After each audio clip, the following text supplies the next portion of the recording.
uno descansa por ahí en un producto que es bueno, lo aplica por demás y nos pone situaciones que son desafiantes porque bueno, generamos esa resistencia y después hay que salir a trabajar sobre eso, con las herramientas que tenemos. Integrando Manejos, el podcast de la REM de Apresid. Bienvenidos a un nuevo episodio de Integrando Manejos, el podcast de la red de manejo de plagas de Apresid. Soy José Luis Orsín, director adjunto del programa REM y socio de la regional Los Urgentes de Inrivil. En este espacio buscamos analizar los principales desafíos de nuestros sistemas productivos con una mirada técnica pero práctica, pensada para la toma de decisiones en el lote. En los últimos años, el manejo de las malezas se volvió cada vez más desafiante. La evolución de la resistencia, con la aparición de biotipos cada vez más complejos, y la necesidad de manejar barbechos de manera eficiente obligan a repensar las estrategias de control. Hoy ya no alcanza con una herramienta. El manejo integrado, la rotación de modo de acción, la incorporación de nuevas tecnologías son claves para sostener la eficacia de los herbicidas y preservar la productividad de los sistemas. En este contexto, hoy invitamos al doctor Mariano Soliman, responsable en Proyecto Herbicida, para charlar sobre el panorama actual de las malezas, el avance de las resistencias y el desafío de manejar los barbechos de forma eficiente y el lugar que ocupan esas nuevas herramientas dentro de las estrategias. Mariano, ¿cómo estás? Bienvenido al podcast. Hola José Luis, buen día, muchas gracias por la invitación. Y bueno, saludo a todos los oyentes y es un placer compartir este espacio con ustedes. Bueno, Mariano, muchas gracias por sumarte. Bueno, para empezar te voy a consultar cómo describís el panorama de las malezas en la última campaña, si lográs diferenciar qué especies fueron las más problemáticas y bueno, y ya que estamos en los barbechos, bueno, ¿cuáles son los desafíos que aparecieron durante los barbechos? En cuanto al panorama de malezas, hablando primero de la región centro, lo que vimos la campaña pasada fue que las condiciones de aplicación fueron muy buenas, fueron excelentes en general, se encontraron lotes con buena humedad, entonces las malezas estaban creciendo sin estrés y no hubo problemas en los barbechos y incluso con los preemergentes, las incorporaciones fueron muy buenas. Pienso que después, entrado un poco ya en la campaña, ya en los cultivos, las lluvias fueron más heterogéneas y se fueron dando situaciones particulares ya de lote, a nivel lote, que en muchos casos se vieron controles excelentes porque los residuales anduvieron muy bien, y en otros casos, por ahí con lluvias un poco insuficientes, hubo un tema ahí de cierre de surco, y ya en lotes marginales y ahí aparecieron algunas malezas, pero en general comparado con otras campañas que fueron secas, fue muy, muy bueno. Después, si hablamos de las especies problemáticas en barbechos, son siempre latifoliadas, principalmente, haciendo un sondeo de por ahí lo que piensa el productor, y ya cuando nos acercamos a la fecha de siembra, las gramíneas empiezan a tomar importancia. Bueno, ahí como malezas importantes, no sé, podemos nombrar rama negra y amaranto, que siguen siendo las principales, pero se empiezan a escuchar problemas, otro tipo de problemática, las brasicáceas subiendo desde el sur, casos puntuales de ryegrass, y bueno, en el norte, borreria, gonfrena, cardo negro, que empiezan también a sonar fuerte. Y creo que los desafíos más importantes ahí es como el productor, es hacer una marca personal de cada lote y llegar a tiempo a los controles.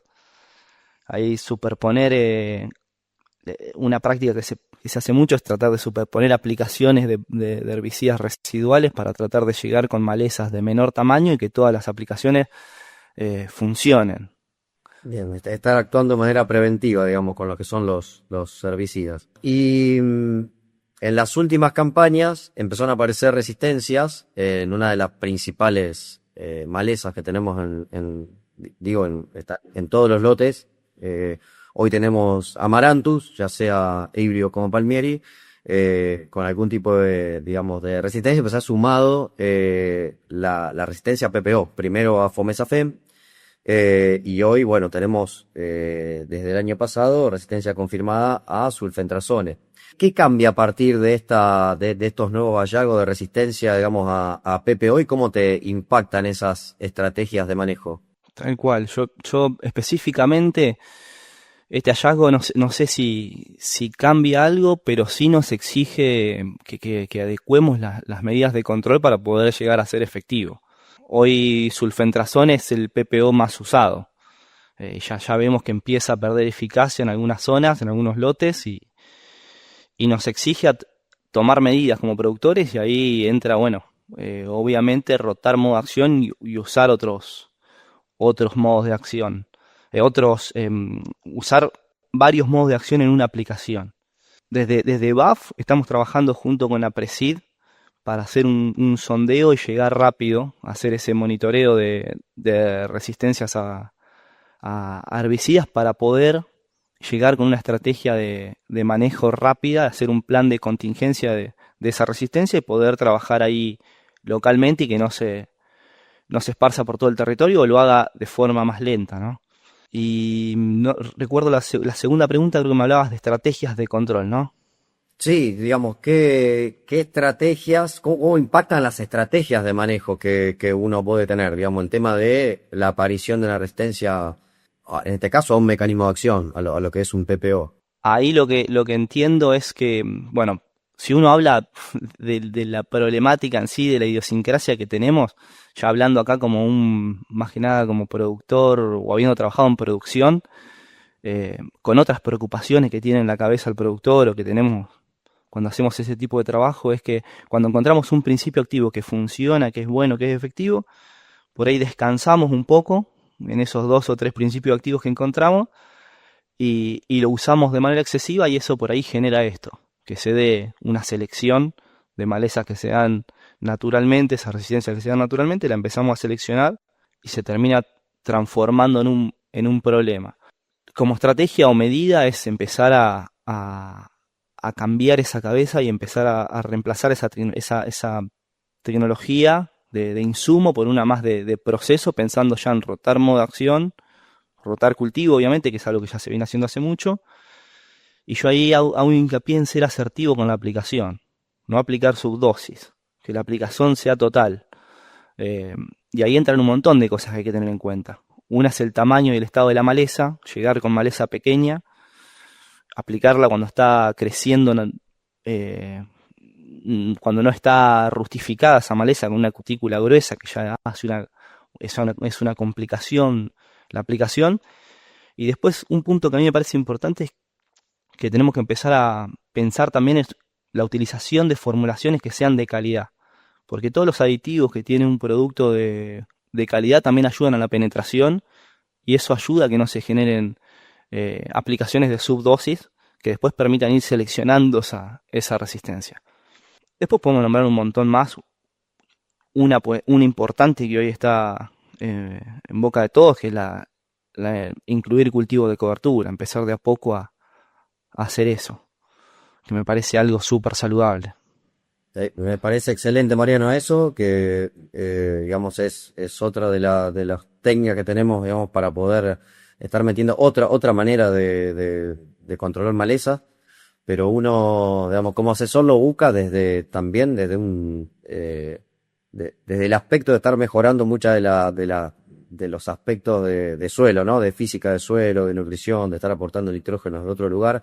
Y creo que digamos, como herramienta secundaria queda el control de maleza, ¿no? Porque se están mejorando un montón de otras condiciones y es saludable que lo nombremos porque, bueno, en la medida que lo que vos decías, que estemos haciendo mucho hincapié y repitiendo un mismo método de control, en este caso el químico, dentro de lo químico, un mismo principio activo, bueno, la presión de selección es alta y aparecen estas cosas bueno, que vos estabas nombrando. Y luego me parece muy importante lo que nombraste, el tema de la subdosis. Digamos, sabemos que de las maneras de estar seleccionando, a veces de manera involuntaria, no que hagamos subdosis porque decidimos bajarla, sino con el tema de las incompatibilidades de las mezclas y demás, o el tamaño de la maleza, porque desde el desarrollo de una molécula se está tratando de generar una dosis para un tamaño de maleza que muchas veces en el campo no se respeta. Y entonces, bueno, nos termina pasando que terminamos aplicando una subdosis, por a lo mejor, insisto, por motivos que digamos, no son adrede, ¿no? Sino que a lo mejor por una mezcla y demás termina llegando una menor dosis a esa maleza y estamos generando una selección de esos individuos más adaptados que probablemente se estén cruzando con aquellos individuos que a lo mejor generaron una resistencia por mutación. Entonces, bueno, se genera esas resistencias múltiples que son muy complicadas, ¿no? Y bueno, y nos terminan sacando por ahí del esquema algunas moléculas que son muy importantes.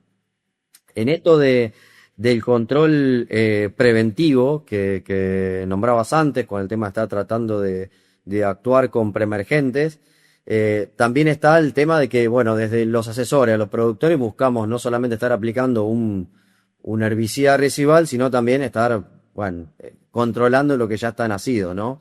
Entonces, a veces se puede lograr mezclando distintos activos y bueno, y otras veces hay productos que nos pueden brindar esas dos cosas. ¿Qué importancia le das vos a eso, a tener un activo que te permita controlar lo que hay y también controlar lo que vayan a hacer? Digamos, ¿qué importancia le dan a ese tipo de moléculas y si está en la búsqueda, ¿no? En este caso de la empresa que vos estás trabajando, a poder generar ese tipo de moléculas. Bien, sí, desde Arandí, cuando hacemos el desarrollo de un herbicida o de lo que sea, lo que intentamos es buscar que el producto sea primero versátil, que se pueda usar en varios cultivos, o al menos que esa residualidad que cause o ese residuo no dañe al cultivo siguiente. Eso es algo importantísimo. Otra cosa que buscamos que tenga un amplio espectro de control de malezas, que controle todas las que queremos, y después tomamos nota de todo esto que estás diciendo y de esta necesidad del productor de hoy de tener un buen producto desecante y que le dé también una residualidad, que es algo que el productor normalmente lo hace a través de mezclas. De eso tomamos nota y, y trabajamos en eso, obviamente. Bueno, a raíz de eso, en 2024 lanzamos Boraxor, que es un herbicida que tiene excelente, es muy potente como desecante de malezas de hoja ancha, pero también agrega esto que veníamos hablando, que es la residualidad. Es un producto que es residual, entonces le da mucha... encaja muy bien en la necesidad que hoy tiene el productor, ¿no? Comparado con los PPO que hoy tenemos en el mercado, tanto de la empresa como de otras. Bueno, Boraxor lo cuento un poco, pero es la mezcla de Kixor y el Kixor, que es el saflufenacil como principio activo, la marca Gita acá en Argentina, y es el Tirexor, el otro que lo acompaña, que el principio activo es el trifluimoxacin. Con uno le intentamos dar, con lo que es el saflufenacil, es el quemado que tiene sobre hoja ancha, ya conocemos del HIT, y después con el trifluimoxacin, con el Tirexor, le estamos dando un apoyo en la desecación para evitar rebrotes y después le estamos dando la residualidad. Creemos que es una excelente combinación porque el triflu al trifluimoxacin, al saflufenacil, le está aportando contundencia y aparte se retiene en los primeros centímetros de suelo y tiene más vida media. Entonces lo que hace es que dure más que otros PPO tradicionales, sea más activo por más tiempo. Entre otras cosas, porque además es un producto que tiene amplio espectro de control de malezas latifoliadas que las consideramos difíciles. En general, entonces, resumiendo, creemos que es un producto que se adapta muy bien a las necesidades y que tiene un buen efecto desecante y residualidad. Mariano, ¿cómo lo ves? Una de las cosas que nos preocupa mucho, y vos lo nombraste antes, en los activos preemergentes, es que se incorporan a la solución de suelo, ¿no? Para que estén activos. Nombraste que parte tienen que ser, controlar lo que está nacido y otra parte, digamos, residualidad. Como asesores vemos que muchas veces gran parte de los escapes tienen que ver con que los productos no se incorporan al suelo, los productos preemergentes. ¿cómo ves digamos, la performance o cómo es el comportamiento de estos dos activos que lo componen? En ese caso, digamos, el tema de necesidad de cuánta lluvia o cómo se comportan en este caso con las condiciones bajo las cuales aplicamos los preemergentes, ¿no? Durante los barbechos intermedios o en buen presiembra. Eso no cambia mucho en lo que el productor ya está acostumbrado a manejar. Es un producto que obviamente requiere incorporación para controlar, pero con 15 milímetros, 10 milímetros está ya en solución de suelo y ya está siendo activo en el control.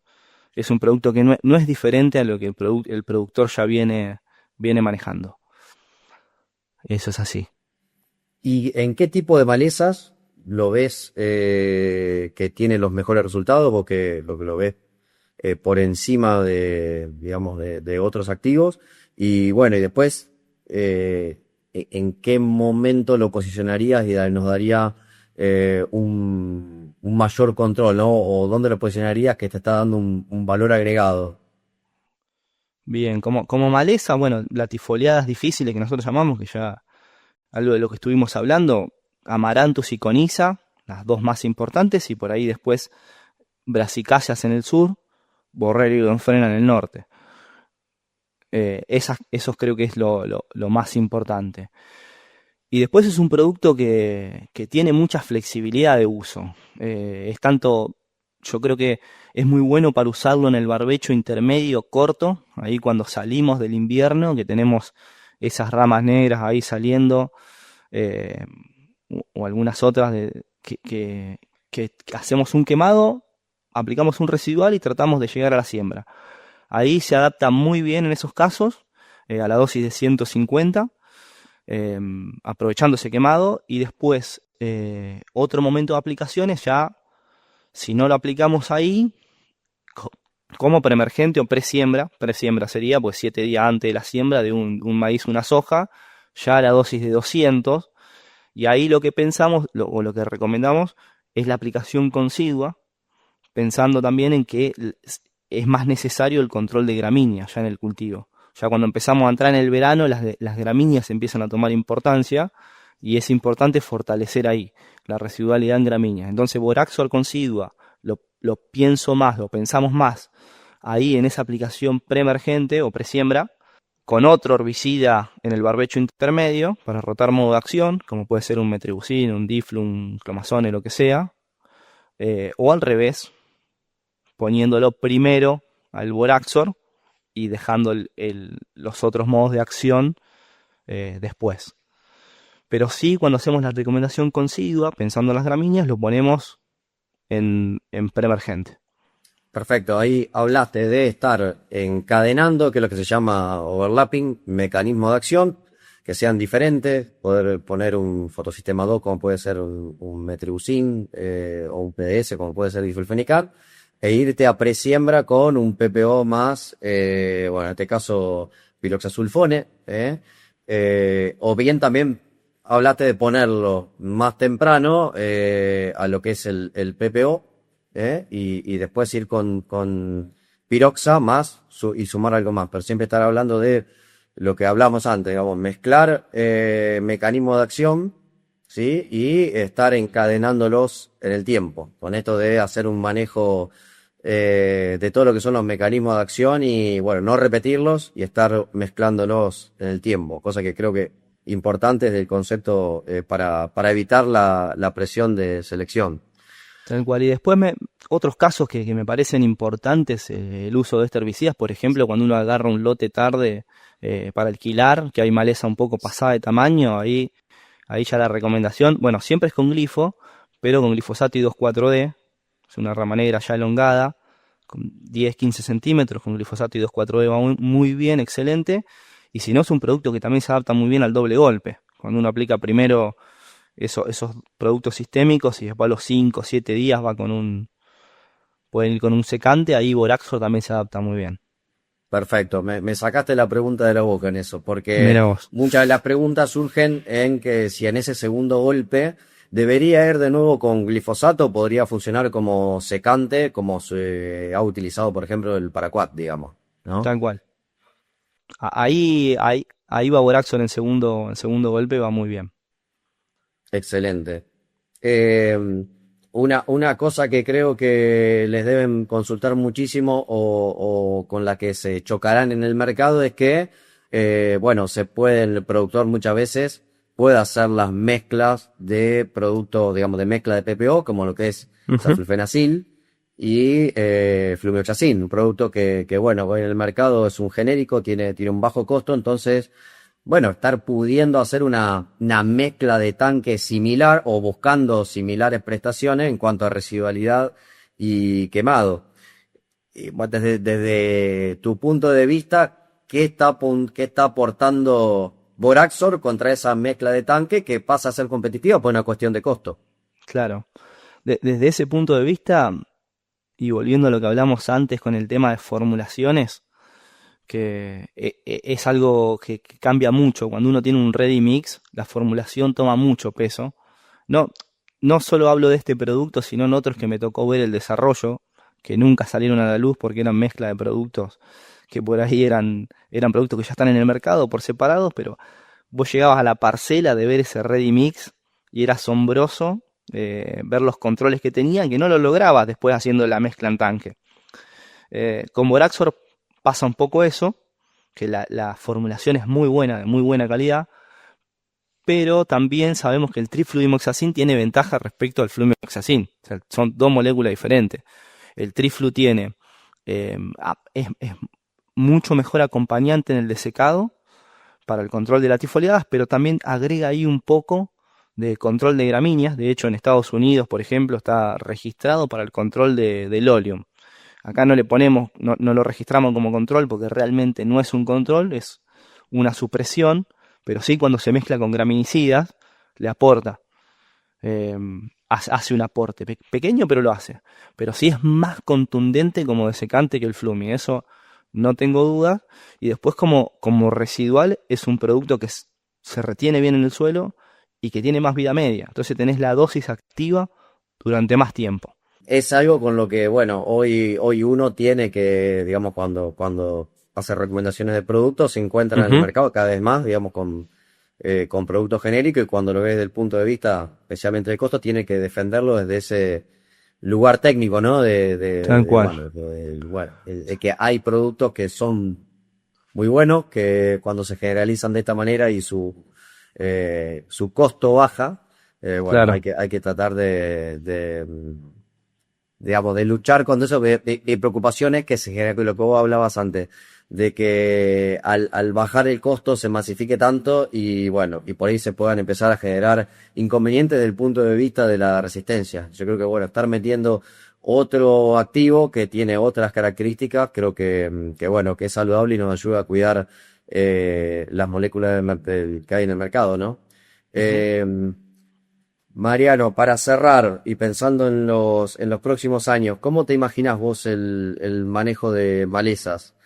Eh, Estas nuevas moléculas dentro de las estrategias cada vez más integradas, digamos, ¿cómo lo ves a futuro?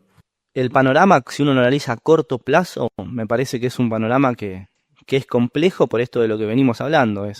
Uno descansa por ahí en un producto que es bueno, lo aplica por demás y nos pone situaciones que son desafiantes porque bueno, generamos esa resistencia y después hay que salir a trabajar sobre eso, con las herramientas que tenemos. Pero si uno tiene una mirada por ahí un poco más lejana y mira el mediano y largo plazo, yo creo que es alentador el panorama pensando en el desarrollo de nuevas tecnologías, todo el apoyo que vamos a tener eh, en el desarrollo de nuevas moléculas o nuevas biotecnologías con la inteligencia artificial. Eso va a ser una revolución y seguramente se acelere eso. Pero sin ir más lejos, hoy, por ejemplo, en BAF, hablando de soluciones digitales, tenemos Sarbio, que permite hacer un mapeo digital de malezas haciendo un vuelo con dron. Uno después descarga esos mapas y puede hacer aplicaciones selectivas en el lote. Entonces hoy también ya tenemos herramientas que empiezan a demostrar que empiezan a surgir cosas que nos van a ayudar. O sea, si uno mira al lejano plazo, creo que es prometedor, digamos, manejo de malezas. Nunca va a desaparecer el tema del manejo integrado, el tema de estar rotando los mecanismos de acción, lo que, digamos, creo que Tal a cual. futuro no, o por lo menos el último mecanismo de acción que se introdujo fueron los HPPD en los 90, digamos, muy difícil para las empresas estar generando nuevos mecanismos de acción. Sí, lo que por ahí se agiliza es la generación de nuevas moléculas con esto de la adición molecular. Pero no vamos a salir de estar cuidando las moléculas igual que siempre, porque si encontramos una excelente molécula y la repetimos en el tiempo, la vamos a estar perdiendo muy rápidamente, otra vez. Entonces todo eso que se genera en las empresas, que cuesta muchísimo dinero y tiempo, por más que se acorte, si volvemos a lo mismo de estar utilizándola todo el tiempo, otra vez entraremos en un proceso de perder esa molécula muy rápidamente. 100% de acuerdo. Mariano, bueno, te agradezco muchísimo esta participación en el podcast. Espero que lo hayas disfrutado, la gente también. Y bueno, seguramente nos estemos encontrando en algún nuevo episodio. Muchas gracias. Saludos a todos. Saludos. Puedes encontrar más información sobre la REM y el manejo de plagas en aprecid.org.ar/REM. Nos acompañan BASF, Bayer, Corteva, Syngenta, Sigma Agro, UPL, Bitkom, Ligier y Rizobacter.